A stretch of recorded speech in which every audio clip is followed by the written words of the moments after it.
move on. So thank you, Dominic, for joining us. If you'd like to give a little introduction about yourself, your work with Just Like Us, I'll leave that to you. Sure. Thanks for having me, by the way. A real pleasure to be here. My name's Dominic Arnell. I'm Chief Executive of Just Like Us, the LGBT plus young people's charity.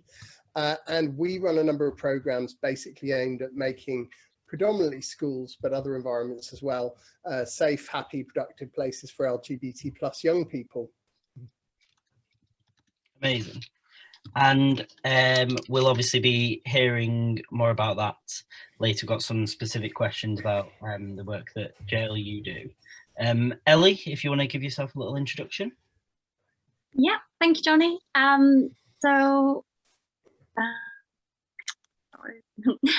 I'm Ellie. So aside from the Young Fabians, I'm also the deputy editor at Quench magazine, which is Cardiff University's lifestyle and arts magazine for students.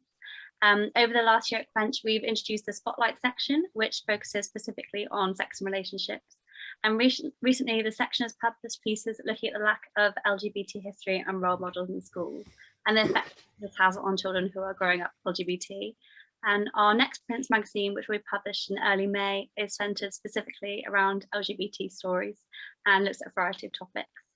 Yeah, hand it back to you, Johnny. Yeah, brilliant. And our other panelist, Wes is just joining us now. Perfect timing. Perfect timing, Wes. Nice to have you. Sorry, I've come straight from the chamber because we've had the crime bill. Sorry, I'm late. No, absolutely fine. Dominic's just introduced himself, as has Ellie. I will, if you're happy to give yourself a little introduction. Yeah, I can still remember who I am. I'm Wes Streeting. I'm the Shadow Schools Minister and the Labour MP for Ilford North, and for this year, Vice Chair of the Fabian Society as well. Yeah, brilliant. Thank you for that. Just to let you know, Wes, Brandon's had a personal emergency, so Ellie is co-chairing with myself, and we've got some questions that Brandon sent in that we'll be sort of asking throughout, if that's all okay with you. Our last panelist, Sarah Hewitt Clarkson, who's the head teacher of Anderton Park Primary, is on a call, another event call, but will be joining us just after 8 p.m. So we'll be focusing on the primary school education and obviously the events at Anderton Park Primary in Birmingham when she joins just later on. So any questions about that, feel free to send them in, as I said before. And we'll get those to her later on when she joins. So Dominic, I'll start with yourself. So we know, obviously, we at the Young Fabians, we focus on policy, and Wes will come to you in a second, looking at sort of the policy side of it. But Dominic, I just wanted to know, what does being LGBT plus in schools actually look like, and what is the state of LGBT education at the moment? Well, I think the best way to answer that is probably varied, because I think when you're, if you're a parent and you're about to send your child off to school at 4 years old, you often won't think, well, is this school LGBT inclusive or not? And that's what we hear from parents, is that they're not really decisions that they're thinking of.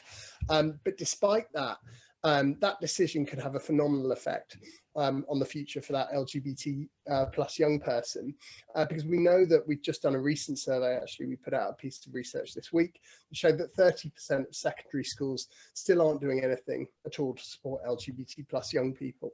And despite that, we've got schools in our network that do the most phenomenal work that, I remember when I started this work, walking into a school and seeing an LGBT plus group, seeing kids talking to each other, having a meeting. I thought it was the most amazing thing I'd ever seen.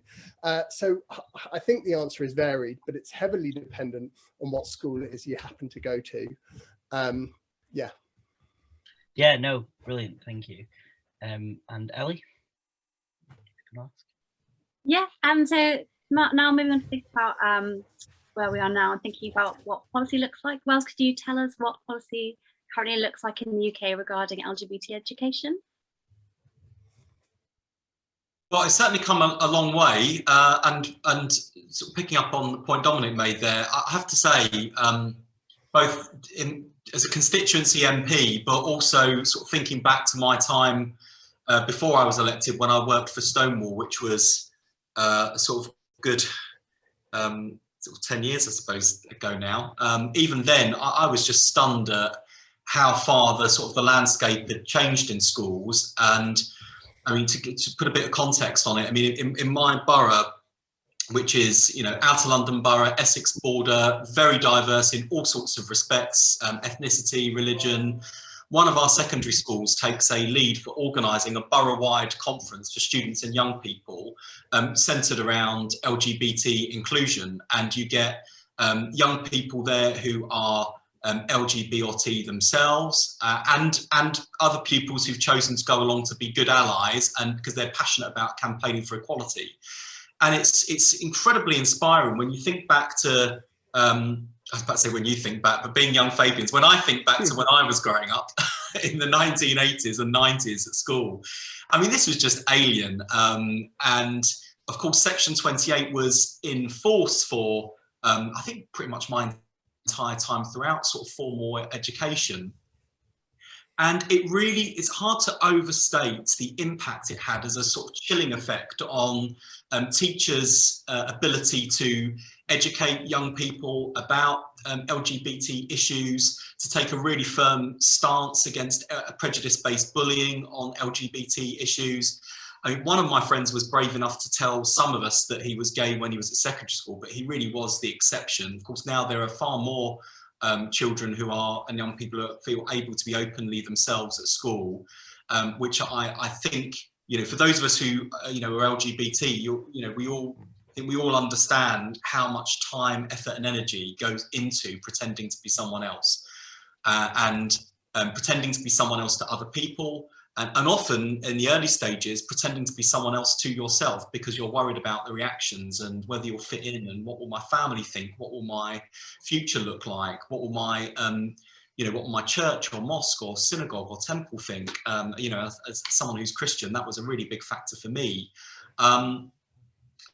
So things have changed a lot. Section 28 is no more, but as I always say, this isn't just about changing laws, this is about changing hearts and minds. So things like the relationships and sex education curriculum, which is coming into force, will make a real meaningful difference to what happens in schools.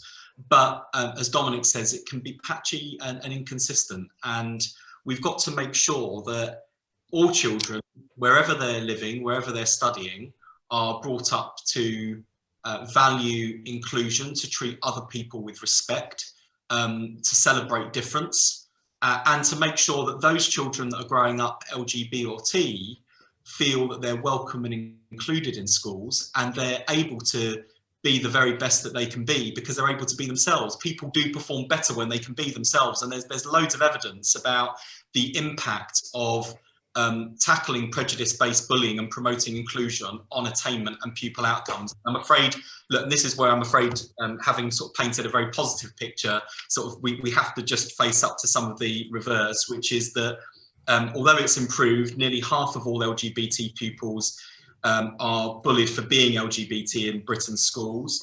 Half of LGBT pupils hear homophobic slurs frequently or often at school, and we know there are still issues there, and that reflects in outcomes, academic outcomes, but it also, I'm afraid, it still means that young people who are LGBT or bullied for being perceived as LGBT or T are overly represented in statistics around young people's mental health, and that manifests itself in all sorts of ways, from people feeling depressed and anxious and unhappy, right through to some of the more serious even more serious issues around self-harming or even attempted suicide. So from my point of view as Shadow Schools Minister, this is something I take incredibly seriously and something that a future Labour government will take very seriously.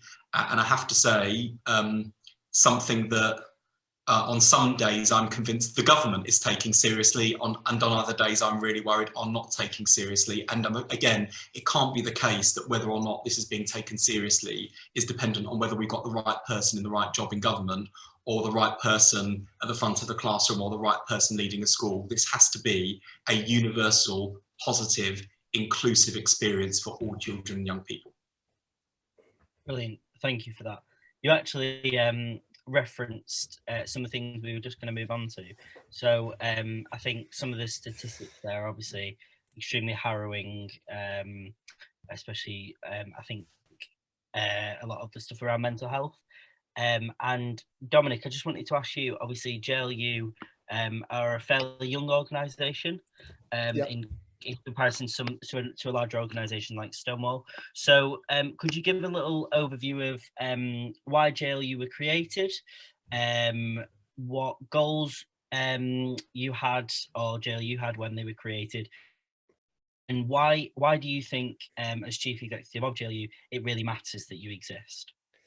So funnily enough, I was working for Stonewall when JLU were created, and I remember getting a call from a friend saying, "Oh, have you seen this lot?" And I thought, "Oh, I'll check it out." And JLU were founded with this belief that really the way to create change in schools was to empower young people, and I know we have a couple of our ambassadors on the call. And so essentially we train young people to go and speak in schools about their experiences is the kind of foundation of the program.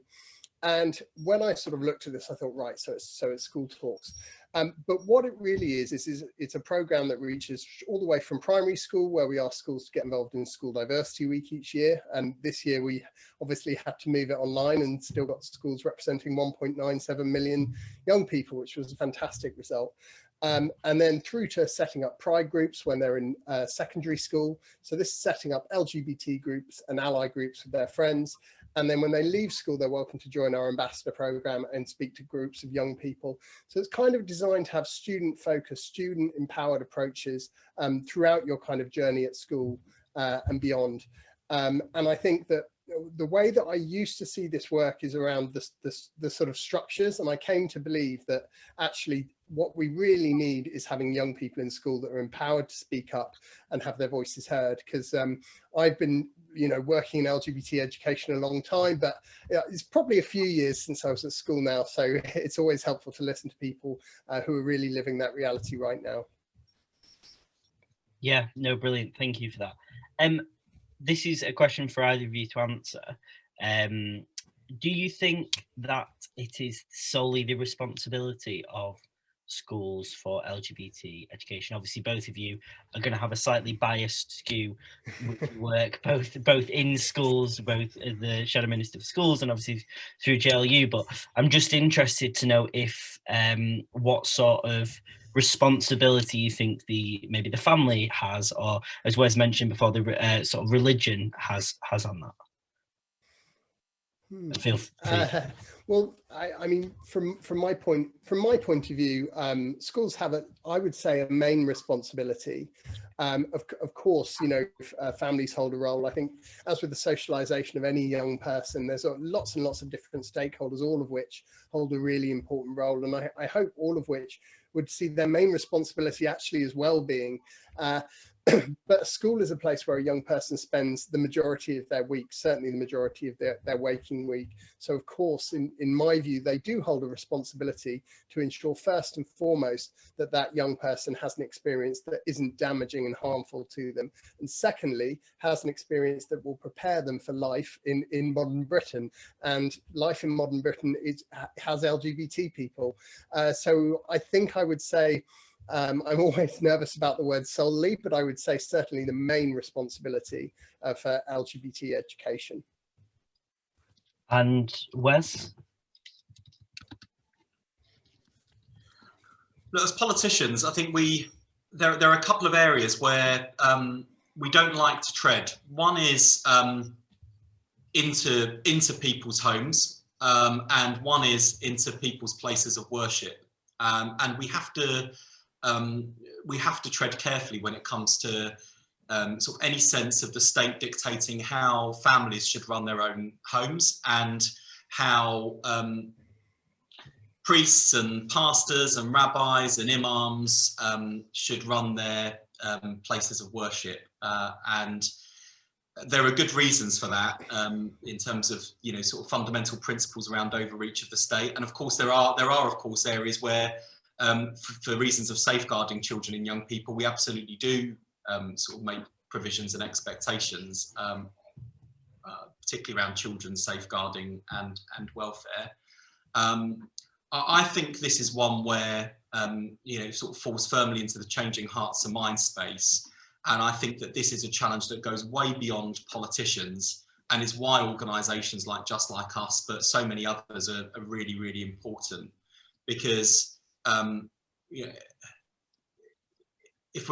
I want homes to be places where children feel included and accepted. And we know from organisations like the Albert Kennedy Trust that there are still far too many cases of young LGBT homelessness, for example, because they've been thrown out of home for not being accepted for who they are. And, you know, the state has to provide a safety net there, but I think it's difficult for us to, beyond sort of legislating on hate crime, it's difficult for us to sort of start dictating to parents how they should bring up their children. So I think part of this changing hearts and minds job is actually about culture, and about the sort of expectations we set throughout society. It's why the work that takes place in workplaces, again led by Stonewall and so many other organisations, is important, because it helps raise these conversations at work. It's why sort of the, you know, sort of cultural programmes, I mean, sort of It's a Sin, for example, sort of sparked loads of conversations about HIV and AIDS, and particularly the stigma towards people living with HIV and AIDS.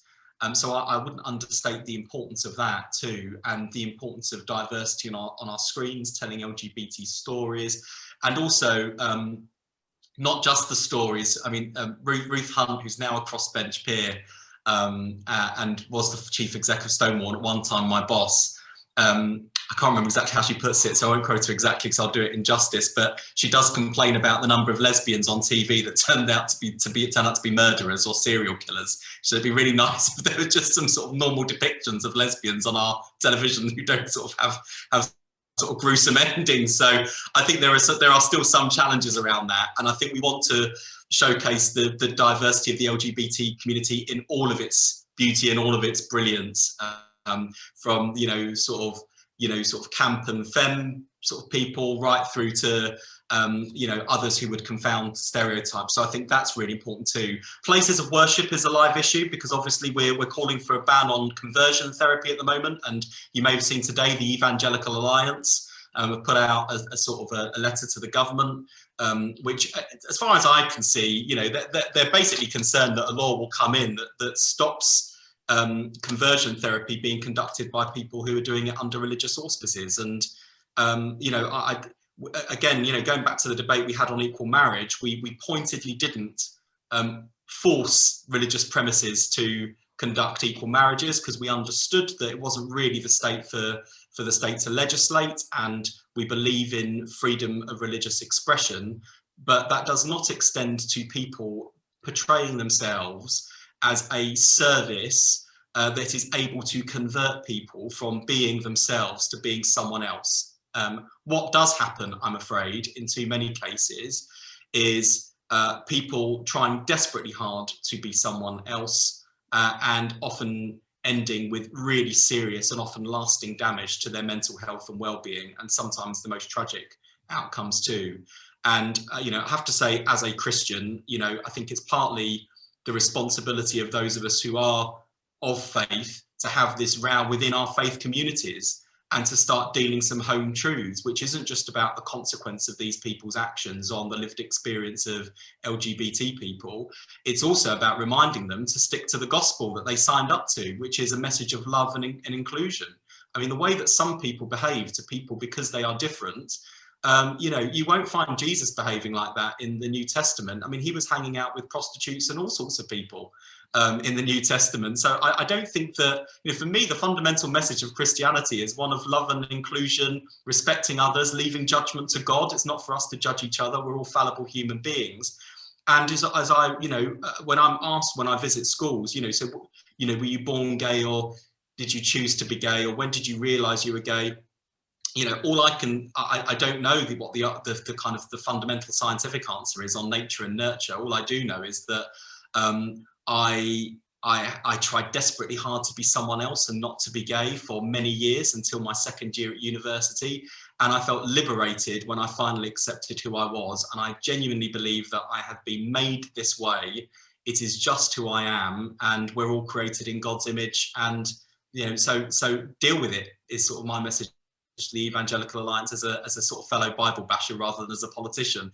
As a politician, I think it's perfectly possible to draft legislation in a way that helps us to ban conversion therapy so it no longer takes place. But if priests and rabbis and others want to tell their flocks that their religious books and teachings say that to be gay is against God's law, well, not much we can do about that, I'm afraid. That's just one of many social issues that's been debated and will continue to be debated within major religions for many years to come. Brilliant, thank you.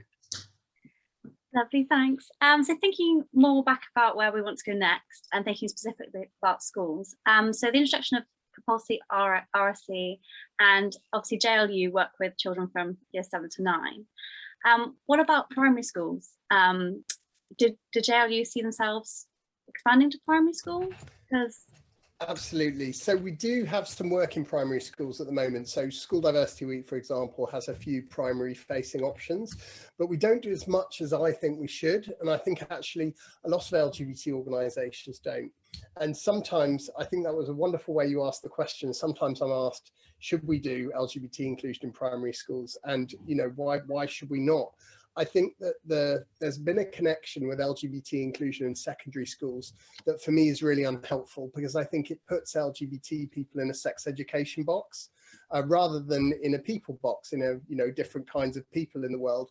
And Stonewall led with different families many years ago. I'm not sure if Wes was involved in that.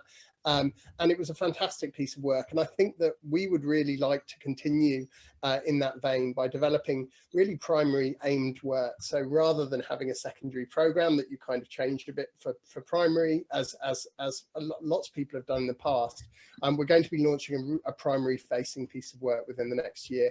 So something that's made with primary schools. It's just occurred to me, this is the first time I've announced this.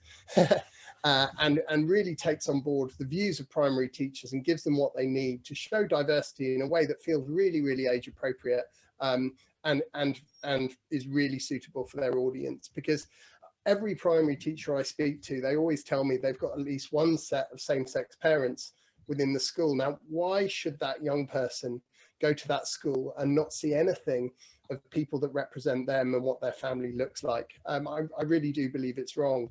So I think that it should be a priority really for all primary schools to make sure that they're just setting, and the bar's fairly low, I think, for primary. It's basically, look, we exist and there's nothing wrong with that. That's what we're asking. And I absolutely believe that every primary school in the country should follow that. Yeah, definitely. Thank you. Wes, are there any specific policies around primary education in this area? So the new relationships curriculum will help, but I think I do think this is an area where it will still be too overly reliant on good leadership like Sarah, who will, you know, provides, you know, we're hearing from her shortly, and she is nothing short of a total inspiration and sort of one of my genuine heroes, actually. You know, just generally, as well as on this issue, I think it's truly inspirational and courageous. I mean, we've always trodden a bit more carefully in primary schools on sex and relationships generally, because, and it's important to separate out the two, because I think some parents are, you know, understandably anxious about when children should learn about sex, and that's a conversation that parents often want to have themselves first and foremost.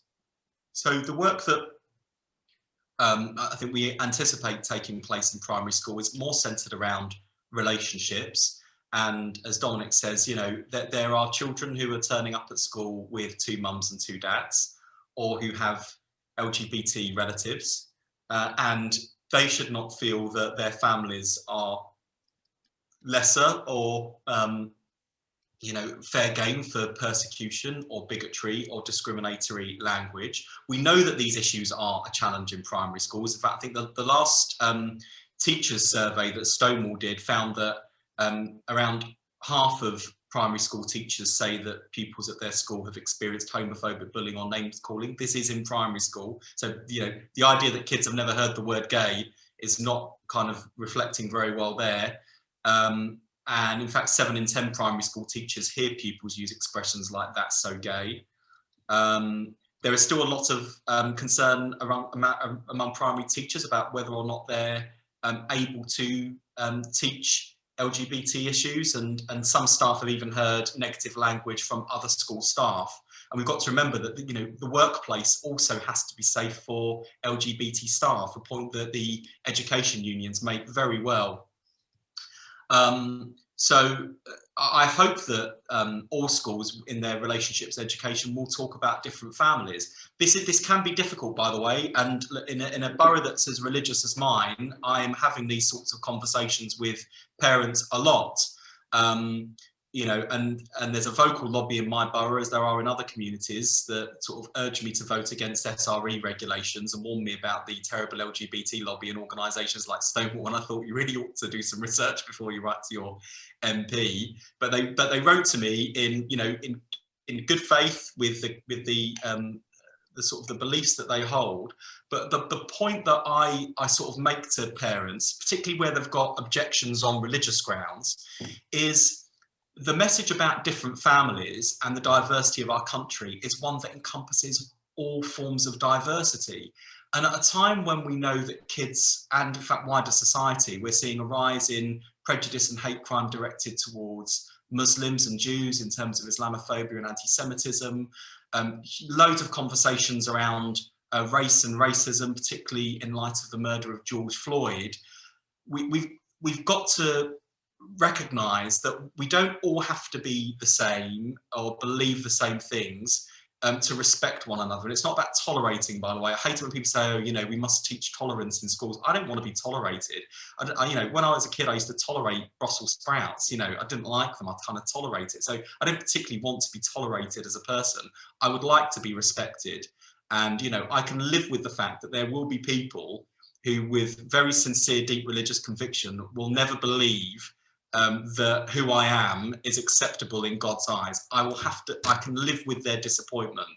What I expect, though, is respect from them, in the same way that, you know, I don't have to believe in Islam or Judaism. I don't even have to believe in my own faith, by the way, and people don't have to believe in a religion to respect other people and their religious views. So I think we've got to try and emphasize our common experiences of discrimination and prejudice actually, and promote a message about diversity and inclusion, which is about people who are different standing together and standing with each other against a common enemy, which is prejudice, bigotry and hatred, which is too prevalent. And, you know, there's primary, you know, and the other thing is kids in primary schools are perfectly able to have these conversations.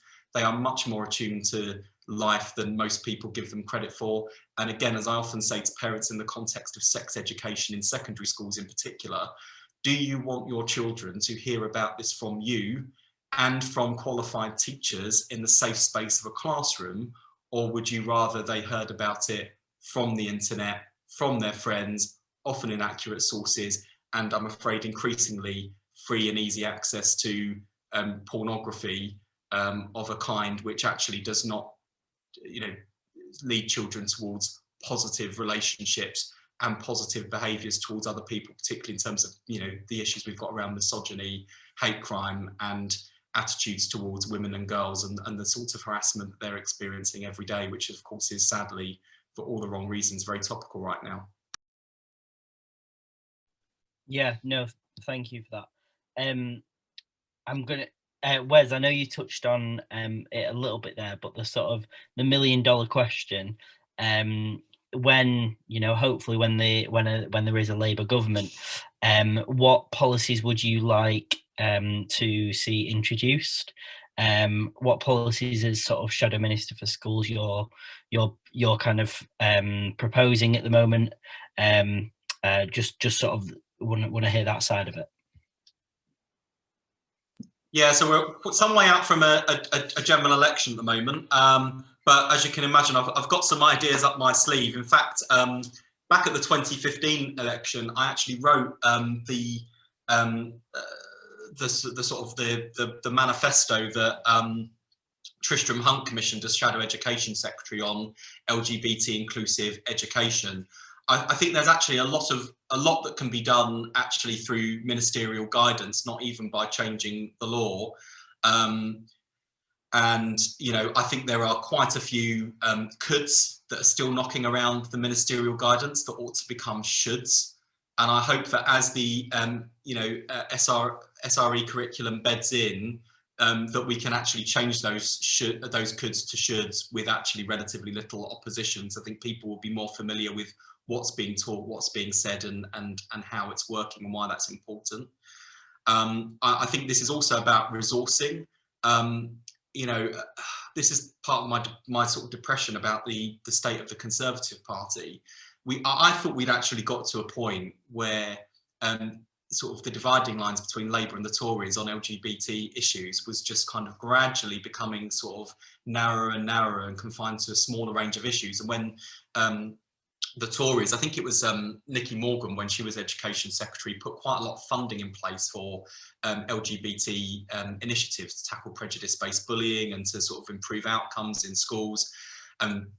Campaign organisations and schools could bid for it. I thought, great, this is just what we need. That's all been quietly done away with. So I think there's also about, it's also about resourcing some of this, which also means ongoing professional training and development for staff as well. We've got to give all staff the confidence to talk about LGBT issues, to deal with LGBT issues as they arise, and also the sort of the backing they need, not just in terms of the ministerial guidance, which is important, but in terms of you know, the sort of the tools, the arguments to use when they get pressure from parents as well. I mean, and beyond that, I mean, a lot of the stuff that needs to be done is also about leadership at a local level and at school-based levels. So decisions around the curriculum, for example, decisions around sort of, you know, how we use hooks like LGBT History Month and Anti-Bullying Week, and you know, sort of Ida Hobbit to hook a message of inclusion around those moments in the school's year where they can do more inclusive stuff. I think the sort of the difference is that between us and the Tories right now is that they would get more emphatic leadership from a Labour government. They would get the resourcing to do it. They would get the CPD that staff need.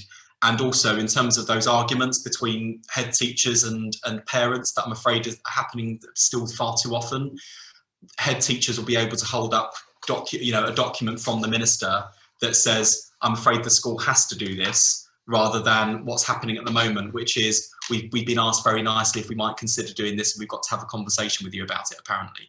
Because I'm afraid that what the government have effectively done is to try and compromise with some of the religious lobby that took place around the regulations. They've effectively turned every school into a kind of negotiating table now between parents and the wider community and the school in terms of what's taught. At least that's the expectation that's been raised with parents. And honestly, I mean, you know, Sarah will tell us this from the most extreme experience that schools had.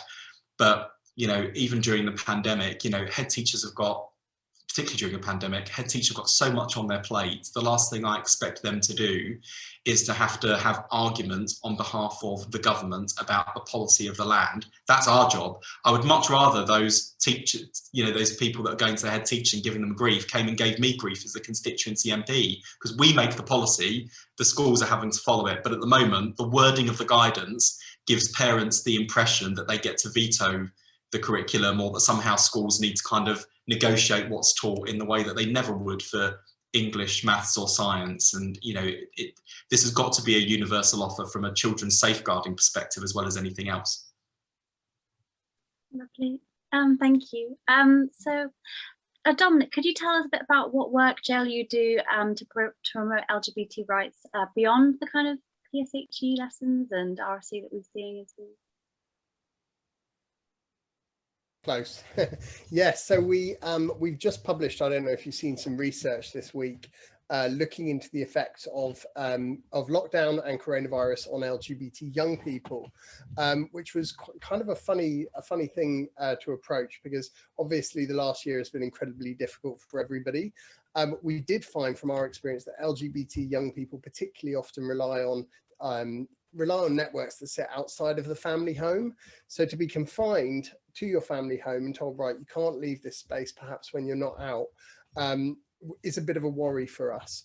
And unfortunately, our survey came back and said 7 in 10 LGBT plus young people say their mental health has worsened since the pandemic, and that's compared with about 50% non-LGBT young people. We found that LGBT plus young people were twice as likely to worry about their mental health on a daily basis. So research, a big part of it. That's my my topical answer. In addition to kind of lesson content, what we'd like to get more into is promoting student voice generally. So talking about the importance of including the voices of LGBT plus young people in your initiatives. I know it sounds really simple, but I think, to echo part of what Wes said, I think sometimes people are looking for a guidance-led approach, and that's a really important piece of the puzzle sometimes. But also I think we forget that actually all sorts of different environments are different. And what we found is that usually a student-led approach will get really, really good at results around, say something like trans inclusion, where the school might not quite have the expertise to deal with what they're dealing with. And yes, of course, that school should receive the expertise, but listening to the voices of young people and being led by them, we find is a really, really effective way of working. So outside of the kind of lesson content, we want to also publish an online series of teacher training. So we're at the moment developing a website that will launch within the next year. It's going to have a whole load of content for teachers on it. And I have delivered teacher training in LGBT inclusion for quite a long time, but I think that one thing hopefully that the pandemic has taught us is actually that we can work a bit more flexibly, where we choose to. And we've heard loud from our teachers that actually taking a whole day off to attend a training can be quite challenging.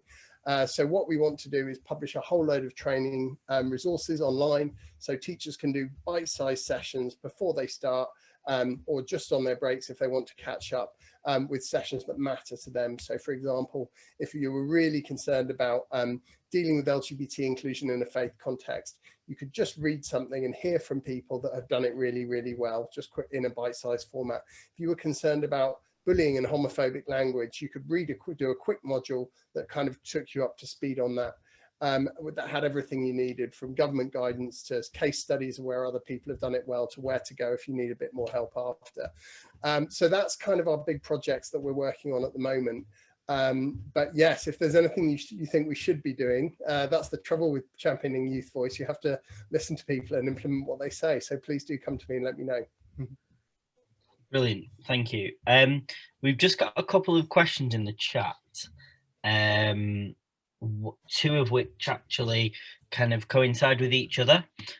So this is for either of you. So one of the ones is, what are the current practices and rules in schools with LGBTQ plus teachers being open about their lives and sexuality? And then following on from that, we've had, how can we encourage these teachers to teach as out and proud members? And do you think promotion of LGBTQ plus out teachers will provide positive role models? This is for either of you to answer. Let's go first. I'll go first then, and if that's okay. Yeah, go for it. This is a real bugbear of mine, and I just think it's so important. As you know, we send role models all over the country to speak to students, and the amount of time that role model will be tapped on the shoulder and told in a hushed voice, oh, by the way, I'm gay, and you know, you can never tell anyone to come out. And I think LGBT people are actually really good at judging when it's safe to come out and when it's not safe to come out, because you know, we kind of have to. But I think that it would be helpful if we looked at the environment that teachers in and looked at why they don't feel able to be out. I've met teachers that say that they have been told that they can't be out at work. Now, if you tried that in a bank, you'd end up in court. So I think it's really important that we're sending really strong messages to schools that actually teachers have a right to be out. And the message that we get back is, well, teachers don't speak about their personal lives. And to that I'd answer, firstly, is that true? Are you telling me that heterosexual teachers don't occasionally say, oh, I did this with my wife at the weekend? And secondly, why are we encouraging teachers to be this? Some of the most inspiring teachers I've ever met have been people that directly do involve their personal lives and talk about their experiences and bring all that to work with them, as Wes said, bringing your whole self to your experience. So I'm absolutely passionate about this. I would love more teachers to feel able rather than be out. I would love more teachers to feel able to be out in a school environment, and I think it's terribly sad that they're not. Yeah, I totally agree with that. I think I've spoken to lots of teachers about this over the years, and first and foremost, I think we've got to create a culture and a climate where teachers are, and not just teachers, by the way, all school staff are able to make those decisions for themselves, because some teachers won't tell you anything about their private lives, you know, whether they're heterosexual or otherwise, and there's this kind of professional boundary that they draw where they will not be interested in talking to you about what they did on the weekend or which box sets they're watching or what they do in their spare time. Other teachers are really different and will engage their pupils on that level, and I think both's fine actually, and I think it's a matter of professional judgment and what teachers themselves feel comfortable with. But what I can't abide is those examples where teachers are telling us that they don't feel able to be themselves at work, and certainly if they're ever in a position where they're actively discouraged from being themselves at work by their employers. I mean, that is just totally unacceptable, and we shouldn't tolerate it. And I think there is still some work to be done on that front. I do think that out people can be positive role models in all sorts of ways, and I think it's about when you see someone like yourself in a position of responsibility, or on some kind of platform that you respect, whether it's at the front of the classroom or on the television or on the radio, it is inspiring. And the truth is that I'm going to do some shameless name dropping now, but before when I worked for Stonewall and I used to do school visits with Stonewall, Ian McKellen used to come and do school visits with, which was just amazing and very cool. And we once went to this school in North London where the head teacher, Ian asked if there were any out staff at the school, and the head teacher said, "Oh no, like teachers don't bring their personal life to school, so none of it. It's not that I wouldn't allow someone, but it's just we'd never discussed." And Ian sort of berated this poor woman who looked like she looked absolutely mortified to be being told off by Ian McKellen. But he was saying, "Look, since I've walked in, you're flaunting your heterosexuality. You've got your picture of your husband there, and your wedding ring. You're pregnant." I did have to sort of gently tell him afterwards, "Well, Ian, you do realise that LGBT people are getting married and having children too these days." The point stands, and he was absolutely right in his assumptions. And what was also fascinating going around the school was that the head teacher clearly didn't have a clue what was going on. So he went to another class where there was a teacher who was gay and talking to their kids about it, and just a student as well, which kind of blew me away. I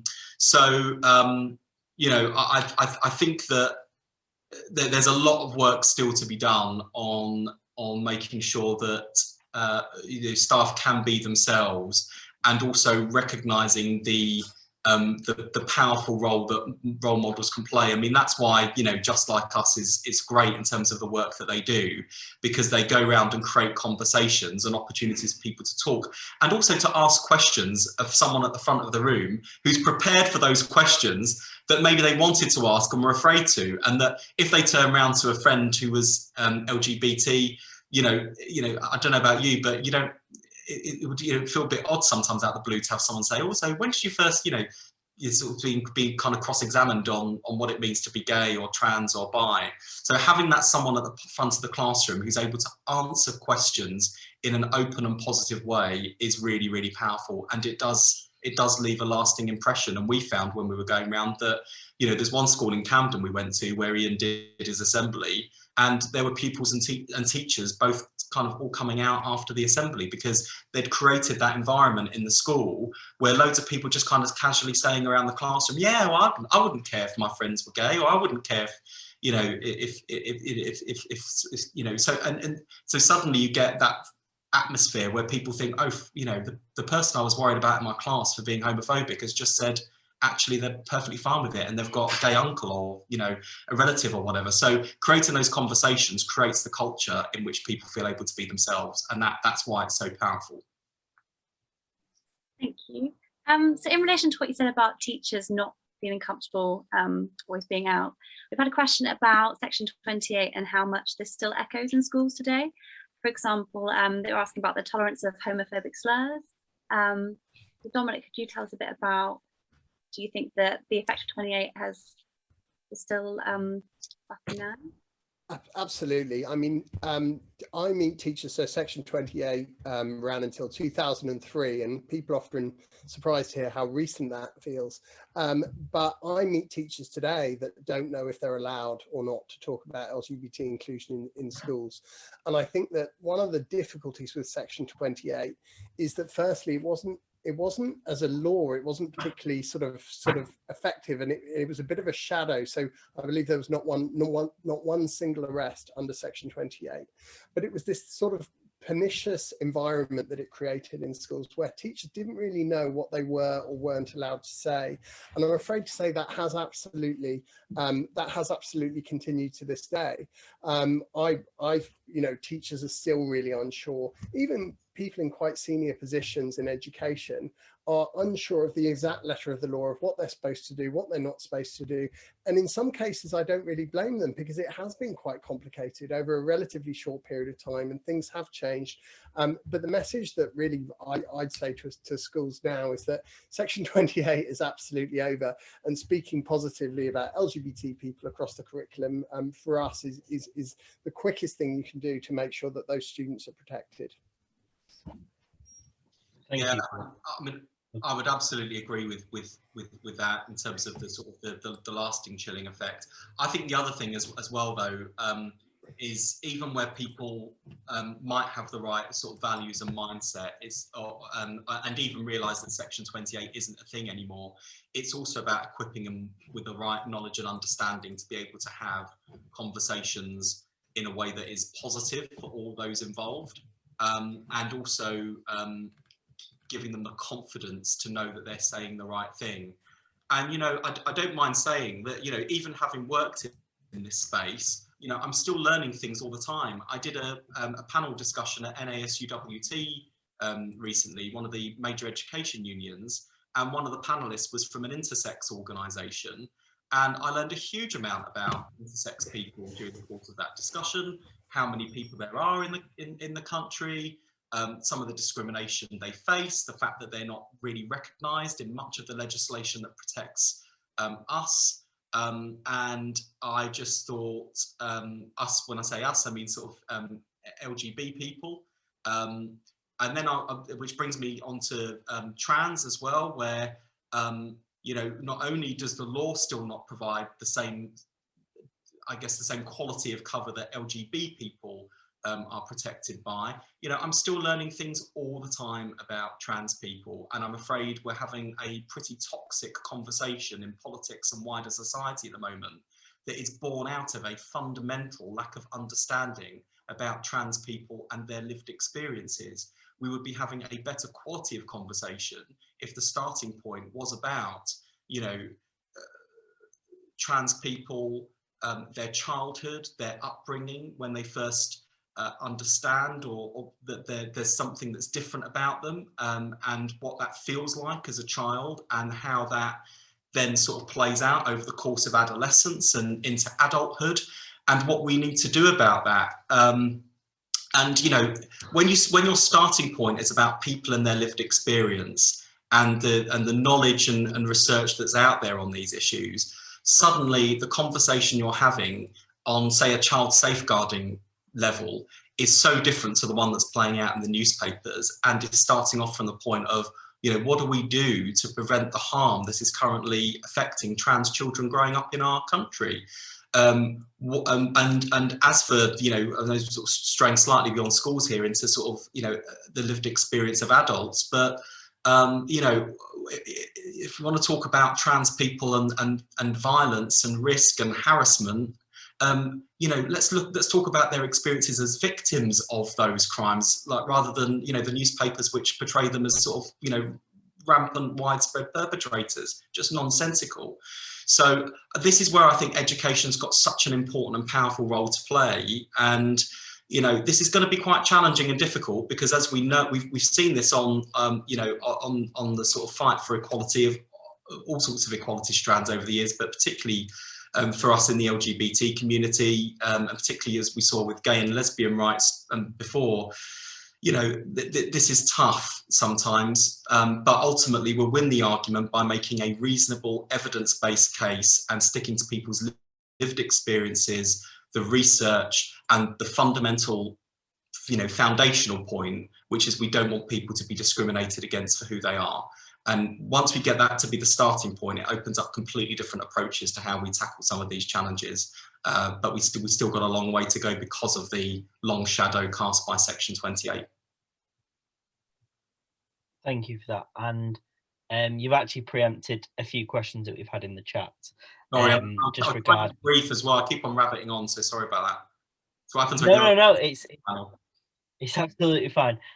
So our trans officer for the Young Fabians LGBTQIA+ advocacy group has asked a question, as has our co-chair, and both, I'm going to link them both together. So the first question is, currently there is a number of trans people outed to their parents by their teachers and other members of school staff, which obviously leaves them feeling like they're in a safe environment at home.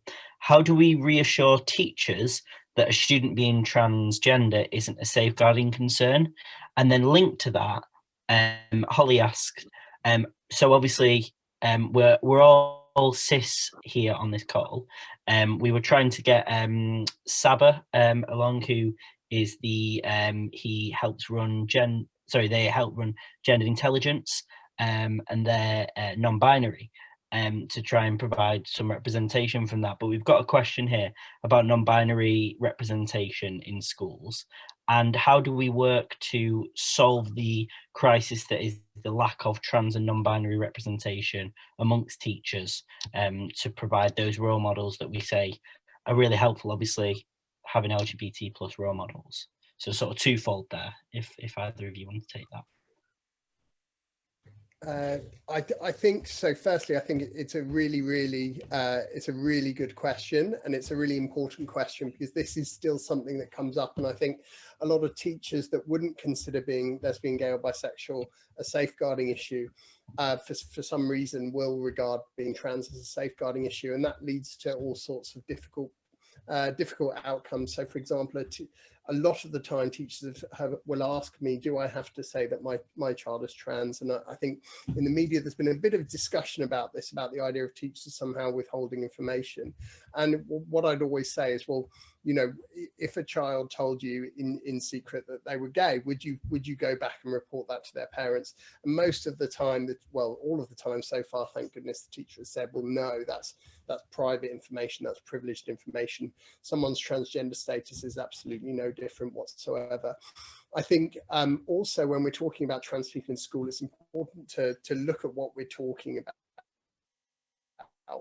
because I think there's a lot of discussion about, you know, are people going to be, and again, I'm unfortunately to say it, but this has been deliberately whipped up in some quarters, certainly. What we're talking about is someone that's asking to be known in a certain way, someone that's being asked to be referred to in a certain way, in a way that feels like it meets their personal experience. And nobody has the right to say that isn't who you are. In fact, young people are getting very, very good at telling us who they are, and all we have to do is listen. That's really all that's being asked of us at this point. It's not a great imposition. It's just to listen to their lived experience, and then make things a little bit easier for what is at the moment, growing up trans, an unacceptably difficult experience. So I'd say that if you encounter a trans young person on the way, absolutely, as a society, it's all our jobs, but particularly in schools, just to listen to that person and make their experience as easy as you can. Yeah, I totally agree with that. You know, it is not in and of itself a safeguarding concern. You know, if there are manifestations of behaviour or risk to the young person that's a safeguarding concern, well, that's quite a different matter. But, you know, there are, you know, kids telling their teachers things all the time about, you know, sort of who they are, or if they're in trouble or having difficulty with something and they want to confide in a member of staff. Teachers are used to, you know, having that trust and relationship with pupils. And look, I think all of us have a sort of common understanding that, you know, sometimes one of the most terrifying things about being different is worrying about how your parents will react. And if you're lucky enough to know that your parents would be absolutely right on and there'd be no problems at all, I think you're probably in a minority. You know, for some of us have been very lucky and our parents have reacted generally well, although sometimes it takes them a little while, and you have to sort of try and remind yourself that if it took you a while to sort of come to terms with who you are, it's not unreasonable for your parents to need a bit of time as well. But I'm afraid there are loads of examples where parents do not react well, and that can actually cause a bigger safeguarding risk and cause homelessness and, you know, all sorts of challenges for young people. So I think we've got to tread carefully there. I think the point about non-binary representation, trans representation, and other identities is really well made, and it's something I've been thinking about actually since, you know, doing some panels and going to sort of more LGBT events over the course of LGBT History Month, where lots of these issues have been raised. And I think I've been thinking about in the context of the sort of BAME label actually, and some of the stuff that Marcia D. Cordova's been saying as our Shadow Equality Secretary. She does not use the term BAME as a catch-all. She talks about, you know, Black, Asian, other ethnic minority groups, and she'll you know, and I'm trying to do this as Shadow Schools Minister as well on things like attainment, because you know, you would read, you know, it's not uncommon to read, for example, that there's an issue with the attainment gap for BAME people, and there's a sort of an underachievement which needs to be tackled. Well, for some ethnic minority communities, that is absolutely true. For others, actually, they are amongst the best performing. And I think we've got to start thinking about this in terms of sort of the LGBT plus label, in that there is a common set of experiences and challenges that have brought us together. And particularly, I remember some of the debates we used to have in student politics before the T being added was mainstream and widespread. And we, you know, I was always in favour of T inclusion, because I thought, well, although the issue of gender identity and sexual orientation isn't the same, and there are different issues here, actually, it's really important that we have a common front. And for things like organising and conferences and bringing people together, we've got an established campaign and set of resources. So let's bring the trans community in, and in this case, in NUS, trans students in, because we can provide resources and support and amplification for the issues. But I think we've got to get smarter, firstly as an LGBT plus community, and then more generally get smart as policymakers and start to draw distinctions between the experiences of different categories and different groups, and also the intersectionality issues that arise and the added challenges that some particular groups face as a result of their intersectional experiences as well. We've come a long way in terms of our understanding of discrimination as a society, and I think it's time to become a bit more sophisticated about how we deal with these issues. Although I would also say that when it comes to sort of policy making for trans and non-binary people, I think we really are still in the sort of elementary stage of all of this. And I don't even think that in policy making terms in Parliament, we're really at the races when you look at some of the contributions that people are making, including, sadly, colleagues in the Parliamentary Labour Party. So our starting point is to sort of build from the ground up there, and to learn from our experience of how we won LGB inclusion. But I think we've got to stop just using LGBT plus as a lazy catch-all, and recognise that for different groups and there are different experiences and different challenges, and we've got to address those in a more sophisticated and subtle way than we currently do. And I say that with a degree of humility as someone, you know, who doesn't always get this right as well. Yeah, no, I would definitely agree with that. That we need, I think there needs to be a lot more nuance, and I think that's the case with not only policy making but across the board, and that goes for education and sort of other spheres as well.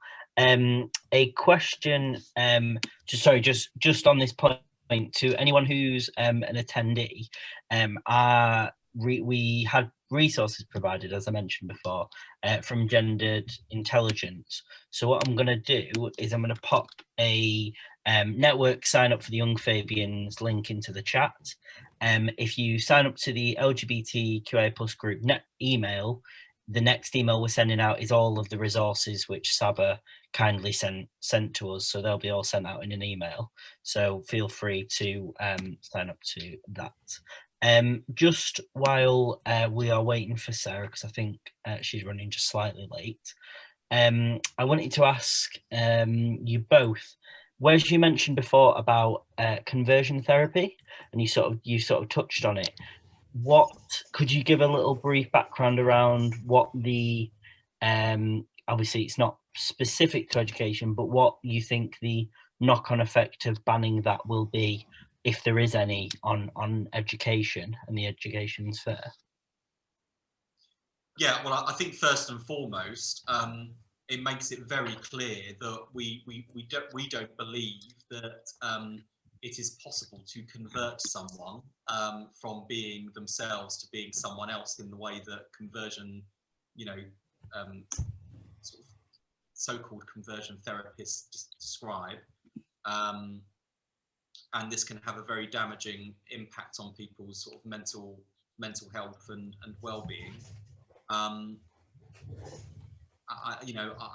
think that's important in and of itself, and I hope it sort of starts. I mean, to be honest, I welcomed the letter from the Evangelical Alliance today in a way that I hope it's going to provoke an almighty row, actually, within faith communities about this and about the way that we're behaving as faith communities. I saw my colleague Stephen Doughty getting stuck in earlier, who's co-chair of the LGBT plus Parliamentary Labour Party group, who is also a Christian, getting stuck in.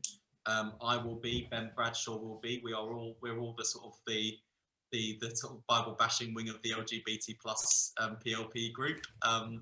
I think this is the way we've got to have within our faith communities, actually, and we've got some really powerful allies. Just the other. It's a slight digression from the point on conversion therapy, but so shut me up if you want to move on to something else. But just the other year for Islamophobia Awareness Month, when we had it was the big iftar. We had a big iftar in Speaker's House during Ramadan, and it was at the time when there was the debate on SRE was bubbling up, and Saeed Avasi, who I work with as co-chair of the All-Party Parliamentary Group on British Muslims, she stood up and said, look, if we've been doing loads of work on Islamophobia, and she says, look, if we want to get this definition of Islamophobia passed, and if we want communities to stand with us against Islamophobia, we've got to stand with other communities too, and that means we can't tolerate homophobia and discrimination against LGBT people.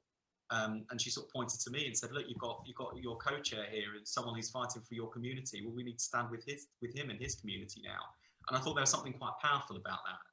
So, I hope that we can reassure faith communities that Parliament, we're genuinely not in the business of trying to legislate for what people can believe. That would be fundamentally wrong and illiberal. And as I often say, if it's a battle between me and God, with my constituents' hearts and minds, God's probably going to win.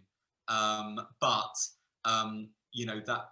think there's a basic expectation here, which is about how we treat each other as human beings and how we respect each other and respect our differences. And I think that's an argument we can win.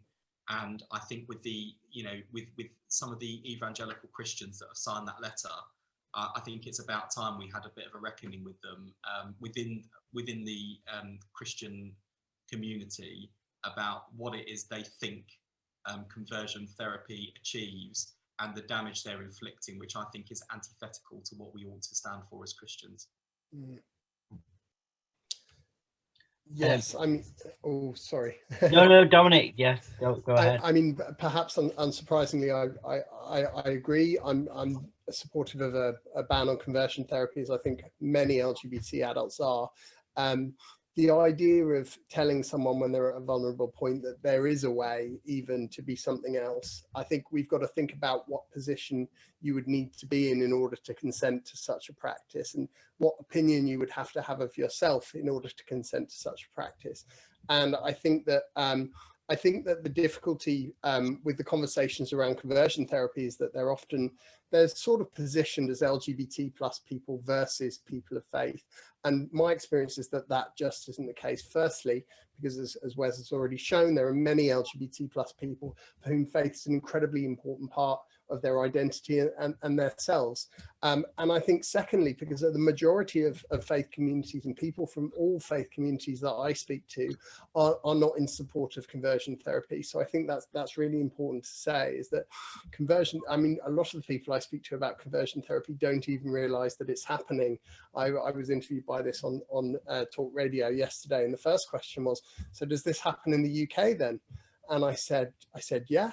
Like there's the Gallup, the hate crime organisation in London, has about 150 cases as we speak of people that are currently undergoing conversion therapy. So conversion therapy is a real problem, and I think Wes is also absolutely right when he says that we can't legislate for how people think. I think that there will always be elements of faith communities that have views about LGBT plus people that I do not share. And actually, I think that in some ways we should be supporting LGBT communities and supporting a diversity of different groups in the UK. I think it's one of our great strengths.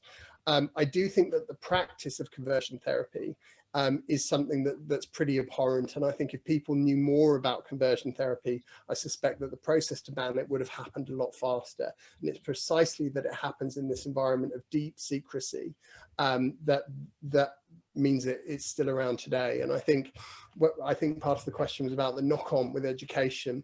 Well, obviously the initial impact, the biggest impact, is going to be on the people that would have received conversion therapy. There's no question about that. But also, I think, what are we telling people about what it is to be LGBT when we live in a society that has conversion therapy? And I think banning it sends a very, very clear signal. And that signal is that this isn't okay. Who you are is okay, and who you are isn't something we expect to change. So I think there's an instant impact, but there's also a broader societal impact that I think is really important too. Yes. Thank you for that, and I definitely agree with that. We're just waiting on Sarah. She's running slightly late, so we might just have to extend the call a little bit if that's okay with everybody. Just in the meantime, we had a question that Brandon was going to ask. Obviously, he couldn't make it for personal reasons. It was regarding embedding LGBT plus education properly. So his, as I mentioned before, the education pamphlet on the 21st century curriculum for the Education Network of the Young Fabians. His pamphlet piece is going to be regarding embedding LGBT plus education. So I was wondering from both of you, really, what your opinion is on whether there should be a continuation of sort of PSHE one-off lessons or once-a-week lessons on LGBT education, whether you feel like it would be more beneficial to embed the education through history and English lessons and even science and maths. I know that the Scottish government are looking into it, doing public consultations on whether it would actually work. But I'm just interested to hear what you both think about that. Yeah, I sort of think it's sort of all of the above, really, in that I think that there is value in sort of addressing LGBT sort of issues as a sort of standalone issue in terms of PSHE, as well as all of the stuff that we know schools, or at least the good schools and the best schools are doing around LGBT History Month and Anti-Bullying Week and all of the other kind of opportunities that they provide to sort of do this in a whole school way. But I also think that inclusion and diversity in the curriculum is really important, and it's important that people see themselves in sort of what they're learning about. And there are loads of ways of sort of doing this in a thoughtful way. Indeed, I'd argue that how could you possibly understand Shakespeare's sonnets without discussing the ongoing debate about Shakespeare's sexual orientation and what that tells us about his writing and who he was writing for, and are there any clues in his writing? I think we do an injustice to Alan Turing if we talk about the code breaking that won the Second World War, but don't mention the fact that we castrated the guy who was instrumental in defeating Nazism, because that's exactly what happened to someone who should have been lauded as a national hero. He was chemically castrated because of who he was.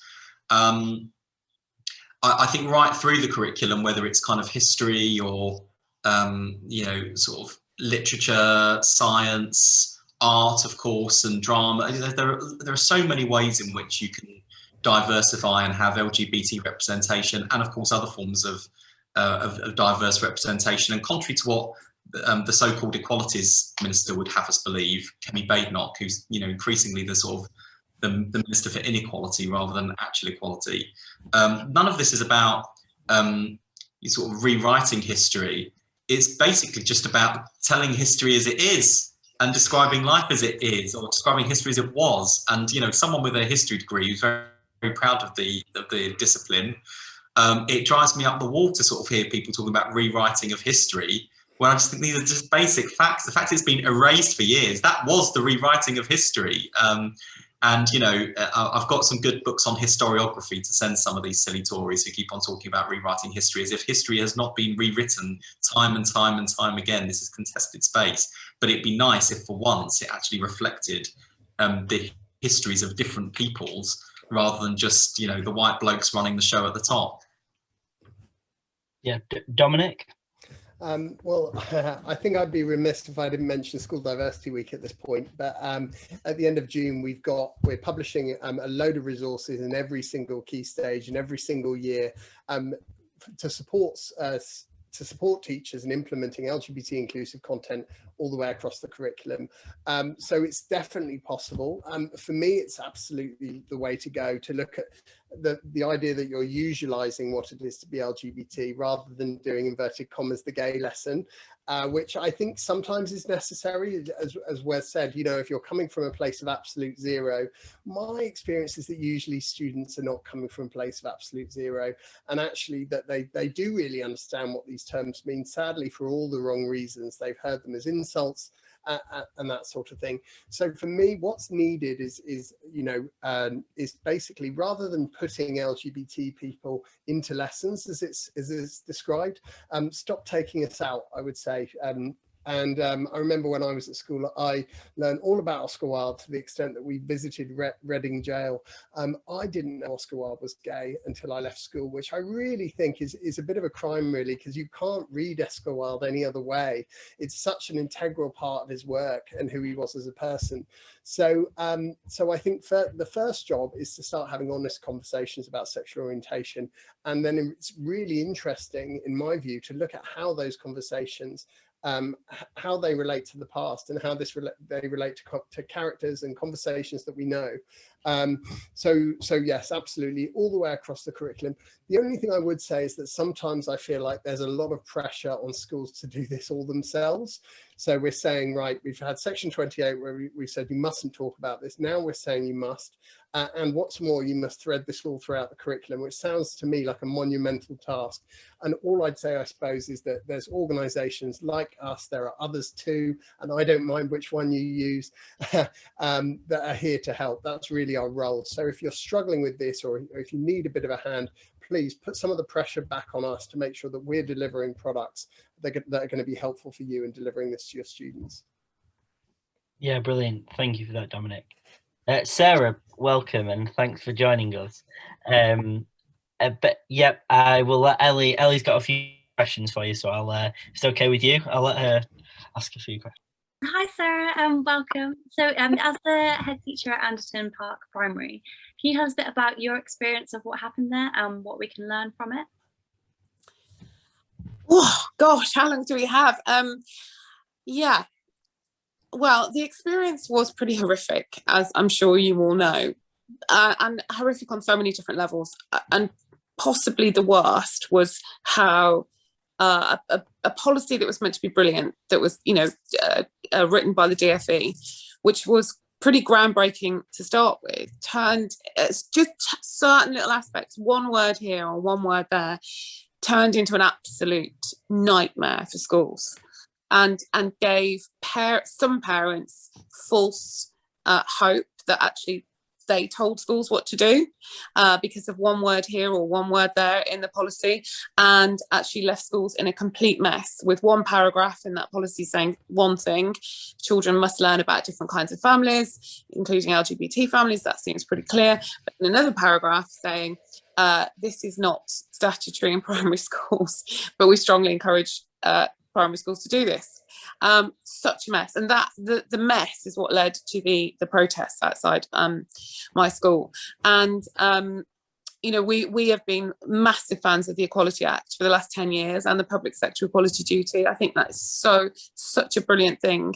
I think, was that Harriet Harman who brought that in, you know, 10 years ago?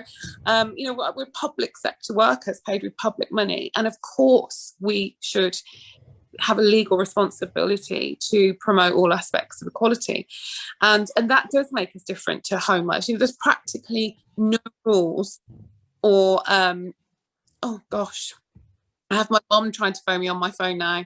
Sorry, that's just come up as well. There are no rules actually really for parents at home, apart from probably don't kill your kids. I mean, there's just no rules. You can be racist, you can be homophobic, you can be sexist in your own home, you can say dreadful, horrible things. And there's no rules about that. But there are rules in school, and rightly so. And we are public servants, and we must do this. And as tough as it was, and, you know, at times, and I'm a pretty upbeat person most of the time, but there were times when I was in utter despair about the world and how it's not a me thing, but how a primary school, a lovely, peaceful primary school at the bottom of a cul-de-sac could be part of this hideous nonsense where people were screaming outside my school, you know, "You're paedophiles," and holding up, you know, things saying, "You are doing this with children, you're teaching 4-year-olds how to have gay sex." And it's kind of laughable now. It was 2 years ago. And but it isn't. It's absolutely hideous because the grey areas in the policy enabled well, not even parents, people who are not parents, turn up at school and say, the law says you don't have to do this. So if you are doing it, you must have a reason for doing it. You must be obsessed with LGBT because you don't have to do it. So that was a huge frustration. And yeah, we did go to court, but actually we went to court about laws about protesting, which is interesting with last week's stuff that's been going on. But we went to court about protesting, that actually the protests were causing harm, psychological harm. But of course the defence was, well, we had to do this because we've told you we don't like gay people, and yet you continue to say some people have two mummies, and we don't like that. So we learned a lot, but we also learned actually the lovely thing, the outpouring of love and kindness towards us, you know, via the post, via letters, via emails, via cards, gifts from all over the world. And it kind of really held us up, you know, a letter or an email coming from Australia going, "Oh my God, we're sitting in a pub in Australia and we can't believe what's going on outside your school. Please carry on, you know, you have to stand firm, and thank you for standing firm." So a real kind of juxtaposition of hideous human behaviour and fueled and, you know, bullying of people to be part of that, and at the same time this outpouring of thanks and love and you know, thank God somebody's standing firm on this. So I mean, yeah, I could talk about this for weeks, so if you want to ask me anything specific, please do. But yeah, we learned an awful lot. And I feel as well, possibly, you know, we had Me Too, we had the LGBT protests, we have Black Lives Matter, we've got now, you know, hideous misogyny and sexism. I feel like, you know, I hope we were part of a little wave that is saying, right, enough with this nonsense, enough with this inequality. And people will stand firm. Not everybody, but if enough people do, then we have a chance of getting stuff right. Thank you, Sarah. That's really hopeful to hear. Could you tell us a bit about what primary school LGBT education looks like at the moment? You were saying the government guidelines are messy. Could you tell us a bit more about what it actually looks like in your school? Yeah, so as I say, nothing's really changed for us. I mean, because we were always passionate about equality, and we did a lot of when I say work, I don't mean lessons. I just mean it's part of our ethos. I really think it genuinely oozes out of the walls at Anderton Park. We don't have a programme, so we don't have No Outsiders. We don't have any programme for any aspect of this, mainly because we just thought, well, you know, I understand they all have a place, of course they do, and they're absolutely brilliant. But for us, we just thought we don't want a book. I think somebody was just saying that word just as I came on, or a lesson on here's two dads, because we don't do that with race, we don't do that with disability, we don't do that with sexism. We do, you know, we just want it to be usual, you know, as person before was saying, to usualize it. And so I know why they were written and they had a place, but I'm not a massive fan of books entitled Katie Has Two Mummies, for example. I would just rather it was a book that happened to have, as happens in life, a character who has two mummies, or, you know, rather than it being about that thing. Because I think what we're trying to do in education is to stop finger pointing, and we're trying to stop us and them mentalities. We're trying to stop othering people for all of the protected characteristics. So to stop us and them, to stop othering, we need to do the opposite of that, which is to usualize. And so I think to usualize means you just have books like that in your book corner in your library. You don't get them out on special occasions. They are just, because we don't do that with any of the other protected characteristics. We don't say, here are the books with Black characters in, here are the books where women work, here's a book that has a character who's deaf. You know, we don't have sections of our libraries or our schools or boxes that are especially for this or for that, because that, I don't know, there's something othering about that. So yeah, so for us it's just, you know, as and when we talk about it, as and when we do a lot of what's in the news, for example, particularly with the older children, and so we would never shy away from a story that was about anything to do with LGBT, as we wouldn't with any of the other protected characteristics. Yeah, no, definitely, and you arrived at the best time, because the most perfect time, because we were discussing sort of embedding LGBT plus education. Just as a sort of final question to all three of you, a sort of general question. So we've talked a lot today, and Sarah, you've mentioned it before, about sort of communicating both from the sort of government level down to the schools, but I'm interested to know what your thoughts on how we could communicate effectively LGBT plus education to parents. And especially at the moment, obviously with COVID, schools have just gone back, but a lot of the time, a lot of the last few months, the children have been at home with the parents, and a lot of them obviously might not have the same sort of views and might not have the most accepting mentalities. So how, sort of with JLU's work, Sarah, your sort of first-hand experience, and Wes sort of on a policy level, how do you think the best way would be to communicate sort of LGBT plus education to those parents? Also, if there's anything else you want to add as sort of a final remark, feel free. Okay, shall I start, John? Yeah, Yeah. Go ahead. I mean, some of this is quite painful, actually, how these, you know, talks and meetings and things went. And because, you know, you hear horrible things, and you hear really horrible things. And I'm you know, I'm a massive advocate for all of the Equality Act, like I said. So for me, if we had said, okay, look, we understand for whatever reason, culturally, religiously, whatever it might be, you just don't think it's okay to be gay. Now, if we had that conversation with a white supremacist parent, for example, so that's why we had to stand so firm on this, because if we had said, okay, well, we understand, yeah, religiously or culturally, you just don't really like gay people, then we would have to go down that path with anybody's beliefs. I think so. If you had a white supremacist parent who said, look, those parents at Anderton Park won, they got that school to stop saying some people have two mummies. So I don't care what the law says. I don't think Black people are equal to white people. I don't care what the law says. It's my belief white people are superior. So I don't want my kid seeing books with Black people in them. I mean, where would you actually go with that? So I think from a legal point of view, I mean, I just infuriate. I'm just so cross about the whole thing, that we are left with these grey areas when actually the Equality Act is not a new law. It says pretty clearly that these characteristics are protected. And having gone to court 3 times and to hear judges say one protected characteristic cannot be used to cause another harm.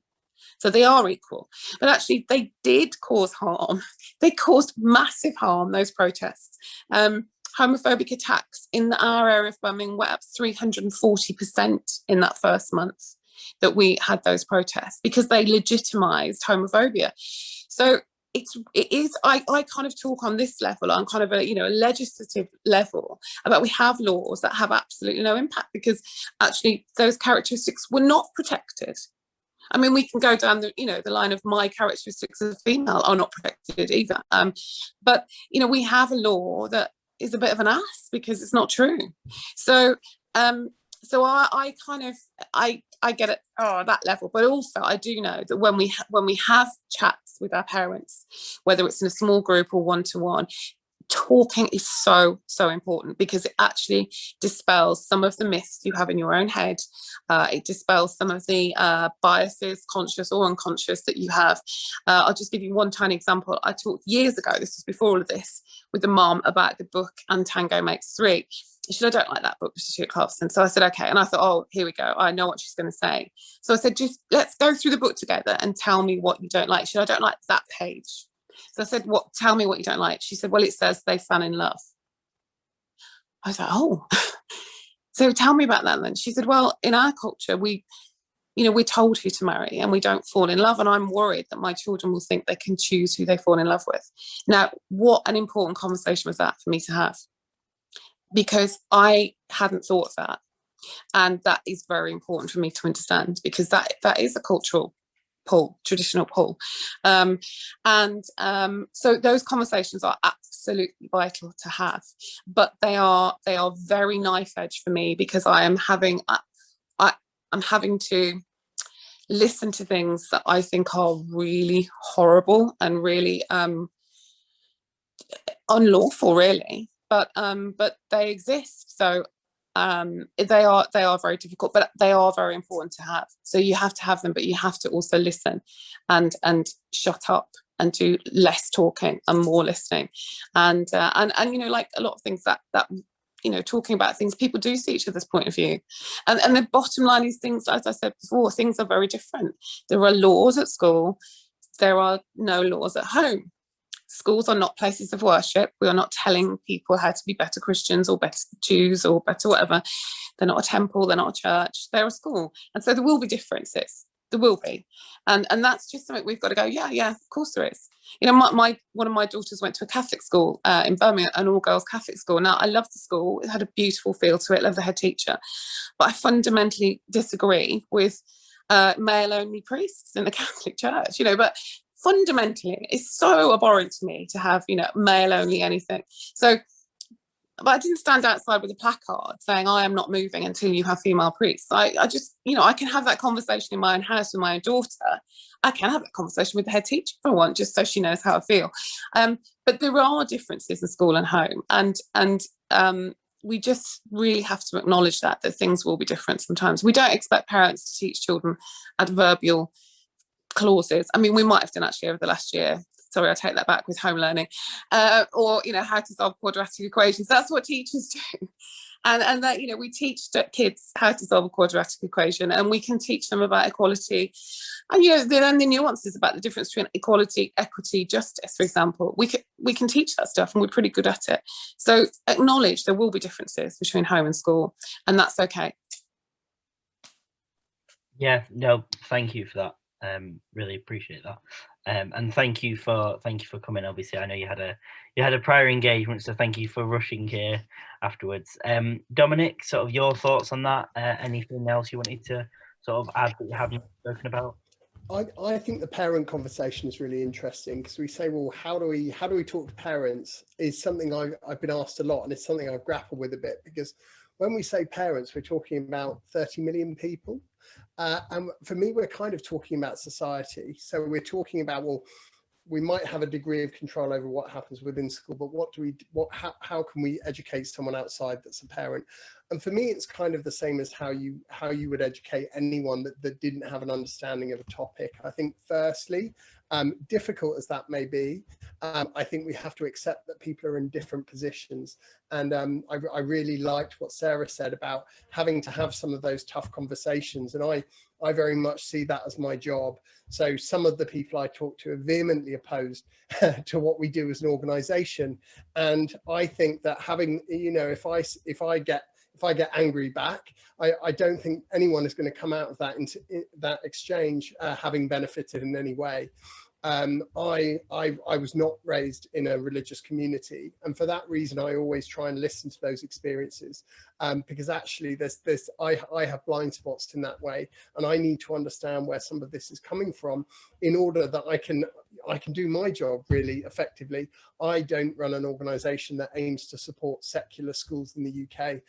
We're an organisation that is here for all schools in the UK, and that's absolutely regardless of faith background. But in order to serve those schools correctly, I need to take some of the responsibility back onto myself and say, well, do we have products that work in faith schools across the UK? And that's going to be a huge focus of ours going forward, is making sure that we have, and of course, people still won't like them. But I think that when two people are loggerheads at a disagreement, the least I can do is take some of that responsibility back on us to make sure that what we're delivering works in those contexts. Yes, thank you for that. And Wes, sort of final comment? Finally, I mean, I do think this is where the hard yards are now, because it is about sort of changing people's hearts and minds and behaviours. And you know, I have to say, on a personal level, it's one of the most uncomfortable things I do as a constituency MP is have conversations along these lines, where, you know, people say things about sort of LGBT inclusion, or people, or lifestyles, which, you know, really, I mean, I've got skin like a rhinoceros, which you need to have in politics, particularly if you look at my social media mentions. And, you know, I'll be honest, you know, there are very few things that get under my skin and really get to me, but those conversations always do. And sometimes my staff will turn around after a meeting and say, I don't know how you kind of maintained your composure. And I think, it's about patience and perseverance, I think. And you know, I've seen this sort of playing out an awful lot. I mean, obviously we're used to this sort of religion, sexual orientation, sort of intersection in the Equalities Act, and some of the tensions we've seen, which just played out in the most appalling way at Sarah's school gates. We are seeing, I'm afraid, the same kind of tension or perceived tension playing out in relation to sex-based rights and gender identity. And that's causing every political party some real challenges. It's causing us some very painful challenges. And I think we especially, I mean, because I think I'm finding frustrating about, you know, the debate we're having around trans equality, and perceived conflict with women's rights is, you know, I think a lot of these challenges are perceived rather than real, and perceived tensions rather than real.